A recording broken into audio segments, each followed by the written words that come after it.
بسم اللہ الرحمن الرحیم۔ یا ایھا الذین آمنو، قانون آئیں گے ساتھ، یہ پہلا قانون برائے مومنین، اے ایمان والو، اذا لقیتم، جب ملو تم، لقیتم سے مراد مڈ بھیڑ ہو، مڈ بھیڑ سمجھتے ہو؟ لقیتم سے ملنے سے مراد یہ کوئی چمیاں دینا نہیں ہے۔ لقیتم، جب تم ملو تو کیا، کیسے ملو؟ ہاں، مڈ بھیڑ یعنی جنگ کرو۔ اذا لقیتم فئۃً، جب مڈ بھیڑ کرو تم کسی جماعت کے ساتھ، کسی گروہ کے ساتھ، تو اب آداب میں سے پہلا ادب ہے، پہلا ضابطہ ہے فَاثْبُتُوا۔ اذا لقیتم میں ایک لطیف اشارہ ہے، جب تمہاری مڈ بھیڑ ہو جائے، مقابلہ ہو جائے، فئۃً کسی جماعت کے ساتھ، فَاثْبُتُوا، تو مطلب یہ ہے کہ لقاء العدو، طلب مت کرو، دشمن کے ساتھ جنگ کرنا اس کی تمنا اور طلب مت کرو، تمنا اور طلب نہیں کر سکتے۔ ہاں، او یا ایھا الناس لا تتمنوا لقاء العدو، حاشیہ دیکھیں، یہ اذا سے ماخوذ ہے کہ اے لوگو مت تمنا کرو دشمن کے ملنے کی، واسألوا اللہ العافیہ، اللہ سے عافیت مانگو۔ فإذا لقیتموہم فاصبروا، اور جب تم دشمن سے ملو، یعنی دشمن سے ملاقات تمہارے والی ملاقاتیں نہیں ہیں، تم بھی ملتے ہو مشرکوں سے، ایک تمہارے والی ملاقاتیں ملنے والی، ہاں، جپی شپی ڈالی، معانکہ شوانکہ کیا، ہاں، اور مسواک، خوشبوئیں، یا آگے دانت نکالے، جو صحابہ کی ملاقات ہوتی تھی وہ ذرا خطرناک ہوتی تھی، اس لیے بار بار لقیتم، مشرکوں کو کیسے ملنا ہے؟ ہاں، جب ملو تو مشرکوں کی ہڈیاں اکھیڑ دو۔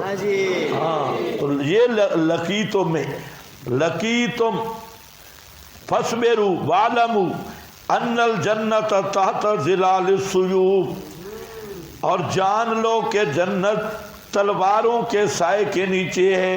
ثم قام النبی صلی اللہ علیہ وسلم وقال، پھر آپ کھڑے ہوئے، فرمایا اللہم منزل الکتاب، اللہم منزل الکتاب، کیا مطلب؟ اللہ کتاب اتارنے والے، ہم نے تو تیری کتاب ہی بیان کی ہے، ہم نے تو تیری کتاب ہی کا مسئلہ بیان کیا ہے۔ فَادْعُوا اللَّهَ مُخْلِصِينَ لَهُ الدِّينَ، اب یہ جو ہمارے مقابل ہیں، یہ تیرے مسئلے کے مقابل آئے ہیں، تیرے قرآن کے مقابل آئے ہیں۔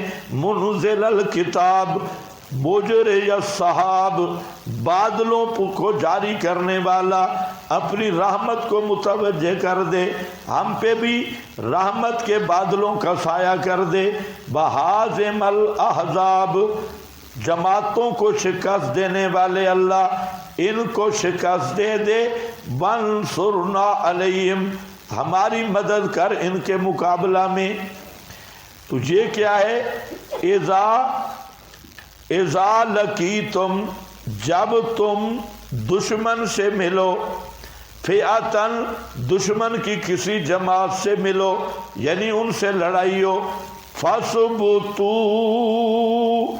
وَاذْكُرُوا اللَّهَ، فَاثْبُتُوا، پھر ثابت قدم ہو جاؤ، ڈٹ جاؤ اور ثابت قدم ہو جاؤ۔ اور دوسرا کام کیا کرنا ہے؟ وَاذْكُرُوا اللَّهَ، ذکر کرو اللہ کا، کثیراً، بہت زیادہ۔ تو میدان جنگ کا ادب کیا ہے؟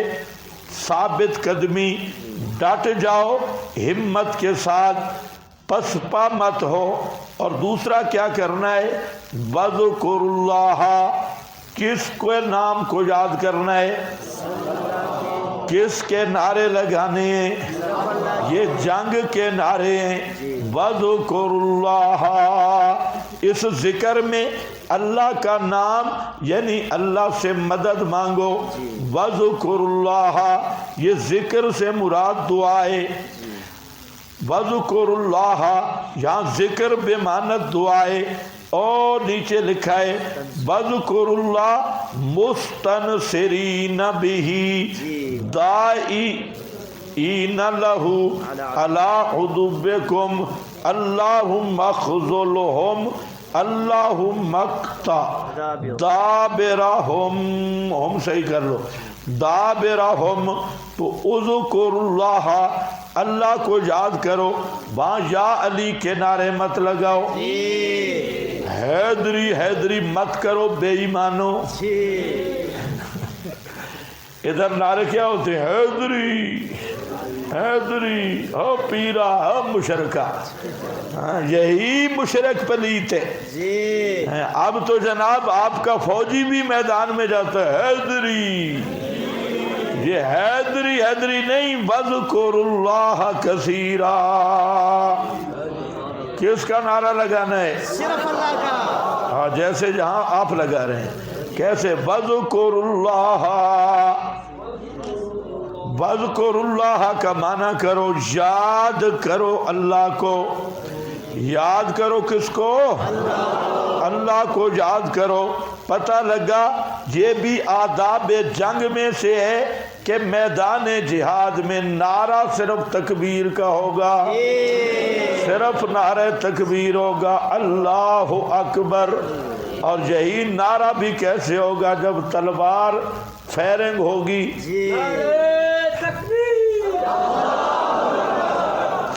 وَذْكُرُ اللَّهَ. اور اس نعرے تکبیر سے جتنا مشرک ڈرتا ہے الامان والعفیف. آپ وہ دیکھ لیں غزہ کے مجاہدین کی وہ جو انہوں نے ویڈیو جاری کی، اس میں ان کا طریقہ کیا ہے؟ جب کوئی چیز چھوڑنے لگتے ہیں تو کہتے ہیں اللہ اکبر اللہ اکبر. اب جب اللہ اکبر کرتے ہیں تو سارے یہودی ادھر ادھر وہ بیچارے نیچے گرتے ہیں. انہیں پتہ ہے کہ اللہ اکبر کے بعد اب خیر نہیں ہے. اللہ اکبر سے ڈرتے ہیں وہ. جب بھی ایسے بھی کوئی کہہ دے اللہ اکبر تو کافر کی ہوا خارج ہو جاتی ہے. ویسے بھی اللہ اکبر کا نام سننا بڑا مشکل ہے.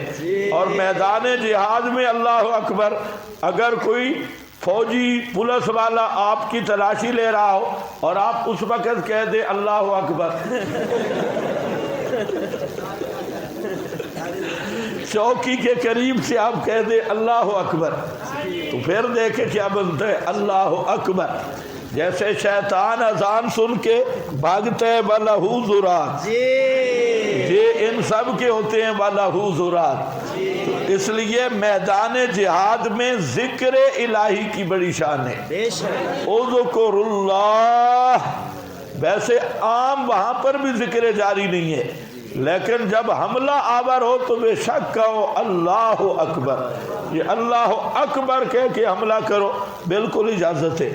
وَذْكُرُ اللَّهَ كَثِيرًا، یاد کرو اللہ کو بہتا.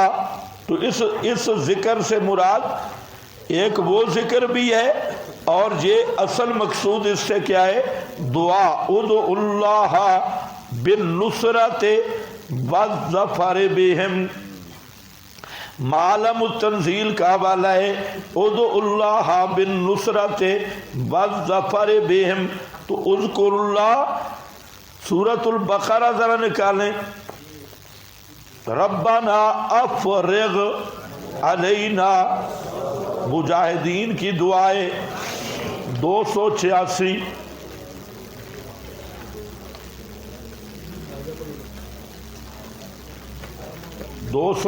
بھی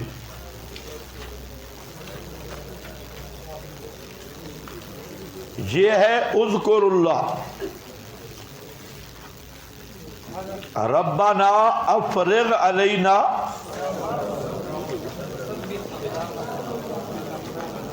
بس یہ ہے وَاذْكُرُوا اللَّهَ كَثِيرًا لَعَلَّكُمْ تُفْلِحُونَ، تاکہ تم کامیاب ہو جاؤ، تفلحون مقابلہ میں کامیاب ہو۔ وَأَطِیعُوا اللَّهَ وَرَسُولَهُ، یہ دوسرا ادب اور دوسرا قاعدہ ضابطہ ہے۔ اطیعوا اللہ، ویسے ہر معاملہ میں اللہ کے رسول کی اطاعت ضروری ہے، اللہ اور رسول کی اطاعت، لیکن خصوصاً میدان جنگ میں تمام امور کے ساتھ اطیعوا اللہ لگے گا، لیکن بالخصوص میدان جنگ میں وَأَطِیعُوا اللَّهَ وَرَسُولَهُ، اور تابع داری کرو اللہ کی اور اس کے رسول کی۔ وَلَا تَنَازَعُوا، بھلا تنازعوا، یہ ادب رابع چوتھا ادب ہے، اور مت آپس میں الجھو، آپس میں مت جھگڑا کرو، نہ آپس میں فوج جھگڑا کرے، نہ امام کے ساتھ اختلاف کرو۔ فَتَفْشَلُوا، ثمرہ اولا منازعت کا، جب آپس میں تنازع کرو گے فَتَفْشَلُوا، پس تم ہمت ہار جاؤ گے، کم ہمت ہو جاؤ گے۔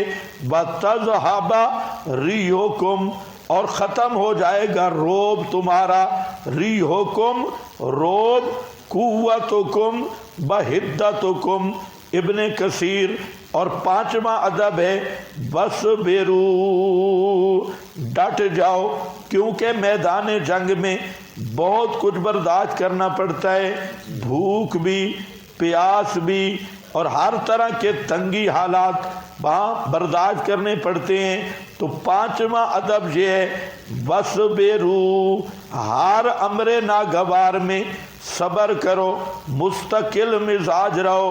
اس لیے میدان مناظرہ یا میدان دعوت، اس میں بھی پپو قسم کے لوگ نہیں چلتے، اور میدان جہاد میں بھی پپو قسم کے لوگ نہیں چلتے، بابو قسم کے لوگ دونوں مقام پہ فیل ہیں۔ ڈسکو خطیب اور یہ نئے ایڈیشن خطیبوں کے جو بالکل وہ ماڈرن اور سارے یہ ڈسکو کمپنی، یہ صرف ان کی کلوٹیں سلوٹیں دیکھنے کے لیے ہوتی ہیں، شو منٹ میں یہ کام آتے ہیں۔ جلسہ ہو، بہترین پھولوں کے ہار ہوں، اور آگے جو بھی بک بک کرے تھے سبحان اللہ کی آواز ہو، تو یہ ایسے میدان میں یہ کامیاب ہیں۔ اس لیے آپ بھی خیال کیا کرو، ہر چیز کو اپنے مقام پہ رکھو۔ یہ جتنے پپو خطیب ہیں ان سے قرآن پڑھنا حرام ہے، کیونکہ یہ محرفین ہیں، انہیں پتہ چلتا کچھ بھی نہیں، اور جنہوں نے اپنی دکان چمکائی ہے، کوشش اچھی ہے، لیکن یہ کام جس کو آئے اسے کرنا چاہیے۔ تو جو خطیب قسم کے لوگ ہیں اور سریلے شریلے، تو ان کو آپ اپنے اسی شو منٹوں تک رکھیں، اور ان کے جلسے سنیں، تقریریں سنیں، واہ واہ تلذذ حاصل کریں، کیونکہ یہ جو نیک لوگ ہیں نا ان کی موسیقی ہے، نیک لوگوں کا یہ فن کا اظہار ہے۔ تو بزرگ متقیوں کا، ایک بدکار لوگ ہیں وہ کنجریاں سنتے ہیں، اور جو نیک متقی لوگ ہیں تو وہ کنجر سنتے ہیں۔ تو وہ استغفر اللہ، نعوذ باللہ، کیا میں نے لفظ کہہ دیا؟ میں غلط کہہ دیا، نعوذ باللہ، مطلب ہے کہ سنگر سنتے ہیں، سنگر خطیب، ہاں، جو کبھی این کبھی اون کبھی آن۔ یہ ریحکم قوتکم وحدتکم، پانچ آداب آگئے۔ پہلا ادب یہ ہے کہ فَثْبُتُوا، ڈٹ کے رہو ثابت قدم ہو کر، اور وہاں نعرے اللہ کے لگانے ہیں، غیر اللہ کے نعرے نہیں لگانے۔ معلوم ہوتا ہے کہ مشرک مجاہد بن ہی نہیں سکتا، نعرے حیدری لگانے والا ابلیس، اور اس طرح کے جو شیاطین ہیں کفریہ شرکیہ نعرے لگانے والے، ان کا جہاد کرنا کام ہی نہیں۔ اور پھر اللہ رسول کی اطاعت، آپس میں بامی اتفاق اور صبر و استقلال، یہی وہ چیزیں ہیں۔ ان اللہ، بے شک اللہ، مع الصابرین، صبر کرنے والوں کو ساتھ ہے